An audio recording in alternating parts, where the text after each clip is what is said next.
السلام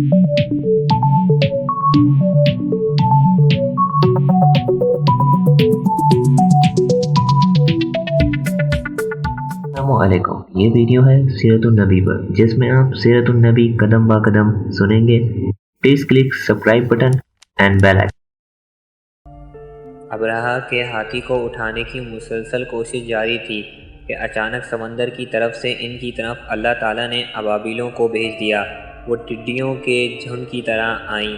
دوسری طرف عبد المطلب مکہ میں داخل ہوئے، حرم میں پہنچے اور کعبے کے دروازے کی زنجیر پکڑ کر ابرہہ اور اس کے لشکر کے خلاف فتح کی دعا مانگی۔ ان کی دعا کے الفاظ یہ تھے: اے اللہ، یہ بندہ اپنے قافلے اور اپنی جماعت کی حفاظت کر رہا ہے، تو اپنے گھر یعنی بیت اللہ کی حفاظت فرما، ابرہہ کا لشکر فتح نہ حاصل کر سکے۔ ان کی طاقت تیری طاقت کے آگے کچھ بھی نہیں، آج سلیب کامیاب نہ ہو۔ سلیب کا الفاظ اس لیے بولا کہ ابرہہ عیسائی تھا، اور سلیب کو عیسائی اپنے نشان کے طور پر ساتھ لے کر چلتے ہیں۔ اب انہوں نے اپنی قوم کو ساتھ لیا اور ہیرا پہاڑ پر چڑھ گئے، کیونکہ ان کا خیال تھا وہ ابرہہ کا مقابلہ نہیں کر سکیں گے۔ اور پھر اللہ تعالیٰ نے پرندوں کے جھنڈ بھیج دیے۔ یہ پرندے چڑیا سے قدرے بڑے تھے۔ ان میں سے ہر پرندے کی چونچ میں پتھر کے 3 ٹکڑے تھے۔ یہ پتھر پرندوں نے ابرہہ کے لشکر پر گرانے شروع کیے۔ جو ہی یہ پتھر ان پر گرے، ان کے ٹکڑے ٹکڑے ہو گئے، بالکل اسی طرح جیسے آج کسی جگہ اوپر سے بم گرایا جائے تو جسموں کے ٹکڑے اڑ جاتے ہیں۔ ابرہہ کا ہاتھی محمود البتہ ان ککریوں سے محفوظ رہا، باقی سب ہاتھی تہس نہس ہو گئے۔ یہ ہاتھی 13 عدد تھے، سب کے سب کھائے ہوئے بو سے مانند ہو گئے، جیسا کہ سورۃ الفیل میں آتا ہے۔ ابرہہ اور اس کے کچھ ساتھی تباہی کا یہ منظر دیکھ کر بری طرح بھاگے، لیکن پرندوں نے ان کو بھی نہ چھوڑا۔ ابرہہ کے بارے میں طبقات میں لکھا ہے کہ اس کے جسم کا ایک عضو الگ ہو کر گرتا چلا گیا، یعنی وہ بھاگ رہا تھا اور اس کے جسم کا ایک حصہ الگ ہو کر گر رہا تھا۔ دوسری طرف عبد المطلب اس انتظار میں تھے کہ کب حملہ ہوتا ہے، لیکن حملہ آور جب مکہ میں داخل نہ ہوئے تو وہ حالات معلوم کرنے کے لیے نیچے اترے۔ مکہ سے باہر نکلے، تب انہوں نے دیکھا سارا لشکر تباہ ہو چکا ہے۔ خوب مال غنیمت ان کے ہاتھ لگا، بے شمار سامان ہاتھ آیا، مال میں سونا چاندی بھی بے تحاشا تھا۔ لشکر میں سے کچھ لوگ ایسے بھی تھے جو واپس نہیں بھاگے تھے، یہ مکہ میں رہ گئے تھے۔ ان میں ابرہہ کے ہاتھی کا مہاوت بھی تھا، جو محمود کو آگے لانے میں ناکام رہا تھا۔ ہمارے نبی حضرت محمد صلی اللہ علیہ وسلم اس واقعے کی چند ماہ بعد پیدا ہوئے۔ آپ جس مکان میں پیدا ہوئے وہ صفا پہاڑی کے قریب تھا۔ حضرت کعب احبار رضی اللہ تعالی عنہ روایت کرتے ہیں کہ میں نے تورات میں پڑھا تھا کہ رسول اللہ صلی اللہ علیہ وسلم کی پیدائش مکہ میں ہوگی۔ یہ کعب پہلے یہودی تھے، اس لیے تورات پڑھا کرتے تھے۔ دنیا میں آتے ہی حضور اکرم صلی اللہ علیہ وسلم روئے۔ حضرت عبد الرحمن بن عوف رضی اللہ عنہ کی والدہ کہتی ہیں کہ جب حضرت آمنہ کے ہاں ولادت ہوئی تو میں وہاں موجود تھی۔ آپ صلی اللہ علیہ وسلم میرے ہاتھوں میں آئے۔ یہ غالباً دایا تھیں، ان کا نام شفا تھا۔ فرماتی ہیں جب آپ میرے ہاتھوں میں آئے تو روئے۔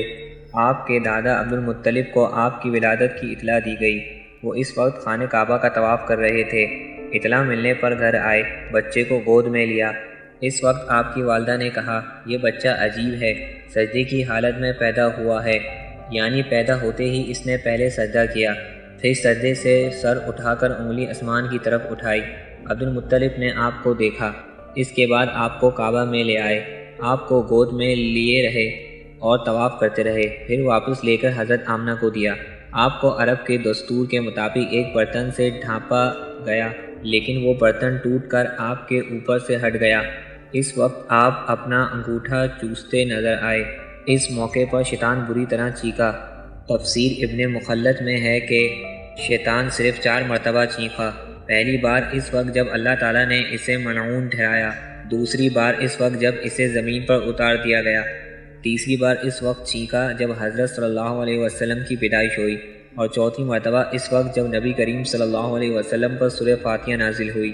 اس موقع پر حضرت احسان بن ثابت رضی اللہ تعالی عنہ کہتے ہیں، میں 8 سال کا تھا، جو کچھ دیکھتا اور سنتا تھا اس کو سمجھتا تھا۔ ایک صبح میں نے یثرب یعنی مدینہ منورہ میں ایک یہودی کو دیکھا۔ وہ ایک اونچے ٹیلے پر چڑھ کر چلا رہا تھا۔ لوگ اس یہودی کے گرد جمع ہو گئے اور بولے، کیا بات ہے، کیوں چیخ رہے ہو؟ یہودی نے جواب دیا، احمد کا ستارہ طلوع ہو گیا ہے اور وہ آج رات پیدا ہو گئے ہیں۔ حضرت احسان بن ثابت رضی اللہ عنہ بعد میں 60 سال کی عمر میں مسلمان ہوئے تھے۔ 120 سال کی عمر میں انہوں نے وفات پائی۔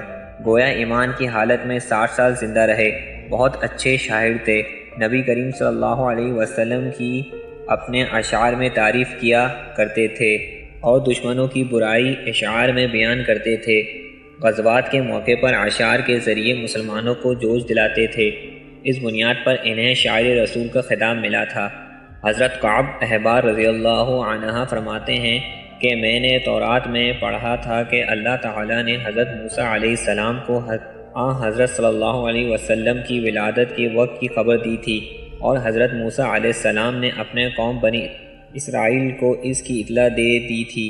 اس سلسلے میں انہوں نے فرمایا تھا، تمہارے نزدیک جو مشہور چمکدار ستارہ ہے، جب وہ حرکت میں آئے گا اور اپنی جگہ سے سرکنا شروع کرے گا تو وہی وقت رسول اللہ صلی اللہ علیہ وسلم کی پیدائش کا ہوگا۔ یہ خبر بنی اسرائیل کے علماء ایک دوسرے کو دیتے چلے آئے تھے، اور اس طرح بنی اسرائیل کو بھی حضرت کی ولادت کا وقت یعنی اس کی علامت معلوم تھی۔ حضرت عائشہ رضی اللہ عنہ سے روایت ہے کہ ایک یہودی عالم مکہ میں رہتا تھا۔ جب وہ رات آئی جس میں حضرت صلی اللہ علیہ وسلم پیدا ہوئے تو وہ قریش کی ایک مجلس میں بیٹھا تھا۔ اس نے کہا، کیا تمہارے ہاں آج کوئی بچہ پیدا ہوا ہے؟ لوگوں نے کہا، ہمیں تو معلوم نہیں۔ اس پر اس یہودی نے کہا، میں جو کچھ کہتا ہوں اسے اچھی طرح سن لو۔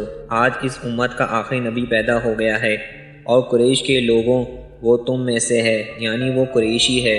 اس کے کندھے کے پاس ایک علامت ہے، یعنی مہر نبوت۔ اس میں بہت زیادہ بال ہیں، یعنی گھنے بال ہیں، اور یہ نبوت کا نشان ہے۔ نبوت کی دلیل ہے، اس بچے کی ایک علامت یہ ہے کہ وہ 2 رات تک دودھ نہیں پیے گا۔ ان باتوں کا ذکر اس کی نبوت کی علامت کے طور پر پرانی کتب میں موجود ہے۔ علامہ ابن حجر نے لکھا ہے کہ یہ بات درست ہے، آپ نے 2 دن تک دودھ نہیں پیا تھا۔ یہودی عالم نے جب یہ باتیں بتائیں تو لوگ وہاں سے اٹھ گئے۔